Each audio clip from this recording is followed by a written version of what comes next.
আজ ২৬শে জানুয়ারি ভারতের প্রজাতন্ত্র দিবস। আর প্রজাতন্ত্র দিবস মানেই মনে পড়ে যায় ছেলেবেলার দূরদর্শনে সকালবেলা বসে কুচকাওয়াজ দেখা। আর ২৬শে জানুয়ারি মানেই রাজপথে কুচকাওয়াজ, বর্ণাঢ্য শোভাযাত্রা। দিল্লির পাশাপাশি কলকাতার রেড রোডেও সেই আড়ম্বর কিন্তু চোখে পড়ে। প্রজাতন্ত্র দিবস উপলক্ষে রাজধানীতে পা রাখেন বিভিন্ন বিদেশের অতিথি অভ্যাগতরা। তাই নয়াদিল্লিতে এখন সাজো রব চলেছে প্রজাতন্ত্র দিবসের অনুষ্ঠানের মহড়া, শেষ মুহূর্তের প্রস্তুতিও। স্বাধীন ভারতের জন্য 15ই আগস্টের পাশাপাশি সমান তাৎপর্যপূর্ণ ২৬শে জানুয়ারিও প্রত্যেক ভারতবাসীর জন্য অত্যন্ত গুরুত্বপূর্ণ ও গর্বের দিন। বর্ণাঢ্য অনুষ্ঠান, কুচকাওয়াজের মাধ্যমে এই দিনটি প্রতি বছর বর্ণনা করে নেন দেশবাসী ও জননেতারা। রাজপথের ট্যাবলোর শাড়িতে ফুটে ওঠে দেশের সংস্কৃতি, ইতিহাসের ছবি। দীর্ঘ আন্দোলনের পর 1947 সালের 15ই আগস্ট ভারত স্বাধীনতা লাভ করে। দেশের বীর সন্তান স্বাধীনতা সংগ্রামে দেয়া আত্মত্যাগ, বলিদান, রক্তক্ষয়ের ফসল এই স্বাধীনতা। এরপর 1950 সালের ২৬শে জানুয়ারি কার্যকর হয় ভারতের সংবিধান। এরপর থেকেই দিনটি পালিত হয় প্রজাতন্ত্র দিবস হিসেবে। কিন্তু কেন গুরুত্বপূর্ণ এই দিনটি তা বুঝতে গেলে আমাদের উল্টোতে হবে ইতিহাসের পাতা। মহাত্মা গান্ধী প্রথম ২৬শে জানুয়ারিকে স্বতন্ত্রতা সংকল্প দিবস হিসাবে পালন করেছিলেন। এরপর 1929 খ্রিস্টাব্দে 31শে ডিসেম্বর একটি বিশেষ দিন ভারতের ইতিহাসের ক্ষেত্রে।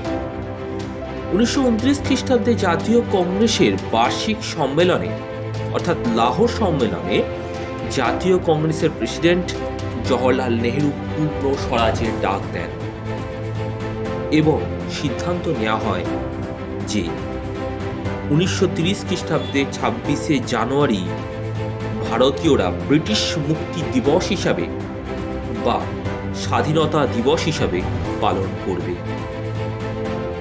ওই দিনই রাভি নদীর তীরে জওহরলাল নেহেরু ভারতের ত্রিবর্ণ রঞ্জিত পতাকা উত্তোলন করেন।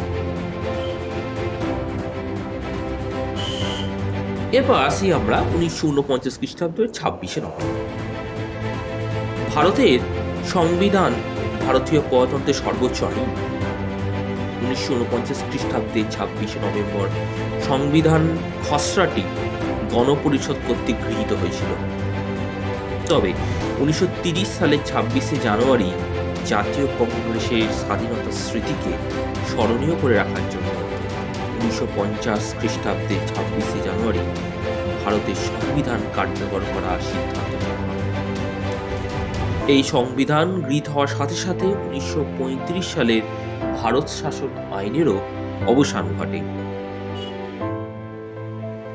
এবার আমরা এক ঝলকে দেখে নেব 1950 খ্রিস্টাব্দের 26শে জানুয়ারি ভারতের প্রথম প্রজাতন্ত্র দিবস। 1950 সালের 26শে জানুয়ারি 308 জন সদস্যের স্বাক্ষর হয় এই সংবিধানে।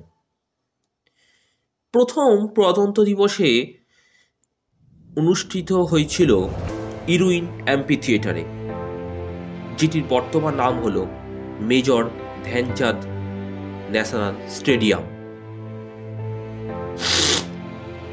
প্রথম প্রজাতন্ত্র দিবসের প্রধান অতিথি ছিলেন ইন্দোনেশিয়ার প্রেসিডেন্ট সস্ত্রীক সুকর্ণ। ওই বছরই সুকর্ণকে দিল্লি বিশ্ববিদ্যালয় সাম্মানিক ডক্টরেট উপাধি প্রদান করে। ওই বছর থেকেই ভারতের স্থলবাহিনী, নৌবাহিনী এবং ভারতের বায়ুসেনা বর্ণাঢ্য কুচকাওয়াজের মাধ্যমে ভারতের প্রথম প্রজাতন্ত্র দিবস পালন করেছিল। এবার আমরা দেখে নেব এক ঝলকে সংবিধানের কয়েকটি বিষয়। ভারতের মূল সংবিধানটা কি, কিন্তু সম্পূর্ণ হাতে লেখা। এটি 251 পাতার। এবং এর ওজন হল 3 কেজি 750 গ্রাম।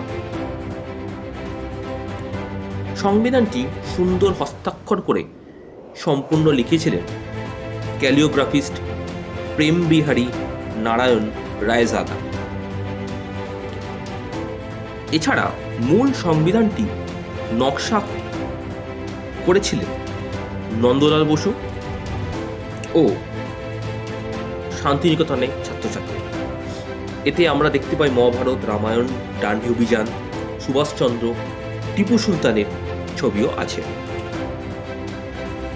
এখন প্রজাতন্ত্র দিবসের কুচকাওয়াজ যে কথা আমরা আসি।